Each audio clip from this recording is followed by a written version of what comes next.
राधे राधे बहनों, मैं आपको धर्मराज की कहानी सुना रही हूँ। बोल धर्मराज महाराज की जय। एक बुढ़िया माई थी। वह व्रत नियम बहुत रखती थी। एक दिन भगवान के घर से यमदूत लेने आए। बुढ़िया माई यमदूतों के साथ चली गई। आगे गहरी नदी बह रही थी। बुढ़िया माई डूबने लगी। तब यमराज ने पूछा, माई गौदान की हुई है क्या? तब बुढ़िया माई ने मन में गाय माता का ध्यान किया तो गाय माता उपस्थित हो गई। गाय की पूंछ पकड़कर बुढ़िया माई नदी पार हो गई। आगे गई तो काले कुत्ते दौड़े। तब यमराज जी ने पूछा, कुत्ते को रोटी दी है या नहीं? बुढ़िया माई ने मन में कुत्ते का ध्यान किया तो कुत्ते चले गए। आगे चली तो काले कोए बुढ़िया माई को चोंच मारने लगे। तब यमराज जी ने कहा कि ब्राह्मण की बेटी को सिर में तेल लगाने को दिया है कि नहीं? बुढ़िया माई ने ब्राह्मण की बेटी को याद किया तो कोए ने चोंच मारना छोड़ दिया। आगे गई तो पैरों में कांटे चुभने लगे। तब यमराज जी ने कहा कि चप्पल दान की है क्या? बुढ़िया माई ने याद किया तो चप्पल पैरों में आ गई। आगे चली तो चित्रगुप्त जी ने यमराज जी से कहा, आप किसको ले आए हो?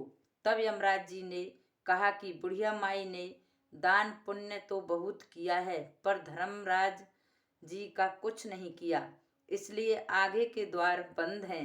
तब बुढ़िया माई बोली कि मुझे 7 दिनों के लिए धरती पर जाने की आज्ञा दो। 7 दिनों तक कहानी सुनकर उद्यापन करने के बाद वापस आ जाऊंगी। बुढ़िया माई वापस धरती पर आ गई। पूरे गांव में खबर फैल गई कि बुढ़िया माई भूतनी का रूप धारण करके आ गई है। वह जब अपने घर गई तो बेटे बहू ने भूतनी समझकर घर के द्वार बंद कर दिए।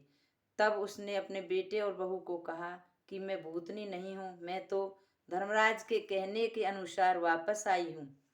मैं नियम अनुसार प्रत्येक दिन धर्मराज की कहानी सुनकर उद्यापन करके वापस परलोक चली जाऊंगी।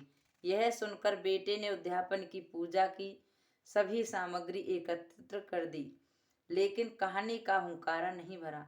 तब बुढ़िया माई पड़ोसन के पास गई और कहानी सुनने को कहा। पड़ोसन ने कहानी सुनी और हुंकारा भर दिया। बुढ़िया माई ने 7 दिनों के पश्चात कहानी सुनकर उद्यापन कर दिया और सभी सामान दान कर दिया। तब धर्मराज ने बुढ़िया माई के लिए धरती पर विमान भेजा। विमान देख सभी गांववासी स्वर्ग जाने को तैयार उठे। बुढ़िया माई बोली कि मेरी कहानी तो सिर्फ पड़ोसन ने ही सुनी है। तो सभी गांव वालों ने बुढ़िया माई के पांव पकड़ लिए और धर्मराज की कहानी सुनने का आग्रह किया। कहानी सुनने के पश्चात सभी विमान में बैठकर स्वर्ग पहुंचे तो धर्मराज ने कहा कि मैंने तो सिर्फ बुढ़िया माई के लिए विमान भेजा था, पर यहाँ तो सभी गांववासी एकत्रित हो गए हैं। तब बुढ़िया माई ने कहा कि मेरी कहानी इन सब ने सुनी है, इसलिए आधा पुण्य इनको भी दो। तब धर्मराज जी ने सभी गांववासियों को स्वर्ग में वास दिया।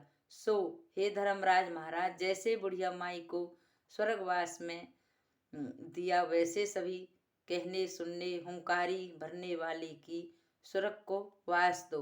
बोलो धर्मराज जी महाराज की जय। बोल यमराज की जय।